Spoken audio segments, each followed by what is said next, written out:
మన బ్రెయిన్ ఖాళీగా ఉన్నప్పుడు కూడా పని చేస్తూనే ఉంటుందని తెలుసా? మనం ఖాళీగా ఉన్నప్పుడు కూడా మన బ్రెయిన్ సైలెంట్గా ఉండదు. ఈ టైంలో past memories, future thoughts, random ideas బ్రెయిన్లో రన్ అవుతుంటాయి. అందుకే ఒక్కసారిగా overthinking, stress, focus loss వస్తాయి. అయితే దీనికి సొల్యూషన్ సింపుల్గా. బ్రెయిన్కి ఒక్క టాస్క్ ఇవ్. అప్పుడే మన బ్రెయిన్ కామ్గా బెస్ట్ పెర్ఫార్మెన్స్ ఇస్తుంది. మావా, మన బ్రెయిన్ ఒకేసారి 2 పనులు చేయలేదంటే నమ్ముతావా?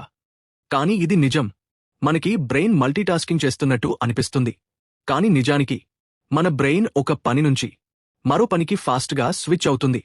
ఈ ఫాస్ట్ స్విచ్చింగ్ టైంలోనే మిస్టేక్స్, కన్ఫ్యూజన్, కన్సంట్రేషన్ తగ్గిపోవడం జరుగుతుంది. అందుకే ఎప్పుడైనా సరే ఒకేసారి ఒక్క పనినే చేస్తేనే మన బ్రెయిన్ బెస్ట్ పెర్ఫార్మెన్స్ ఇస్తుంది. మన కళ్ళకి ఒక పెద్ద లోపం ఉందని తెలుసా? మన కళ్ళకి రియల్ టైం వీడియో కనబడదు. మన బ్రెయిన్ చిన్న చిన్న ఇమేజెస్ని కంబైన్ చేసి ఒక స్మూత్ మోషన్లా క్రియేట్ చేస్తుంది.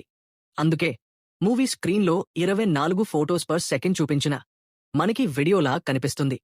అసలు చూస్తున్నది మన కళ్ళు కాదు, మన బ్రెయిన్ క్రియేట్ చేస్తున్న ఇల్యూషన్. ఇది మ్యాజిక్ కాదు, ఇది న్యూరోసైన్స్ ప్లస్ ఫిజిక్స్. ఇంకా ఇలాంటి మైండ్ బ్లోయింగ్ రియల్ ఫ్యాక్ట్స్ కోసం ఫాలో అండ్ సబ్స్క్రైబ్ చేయి.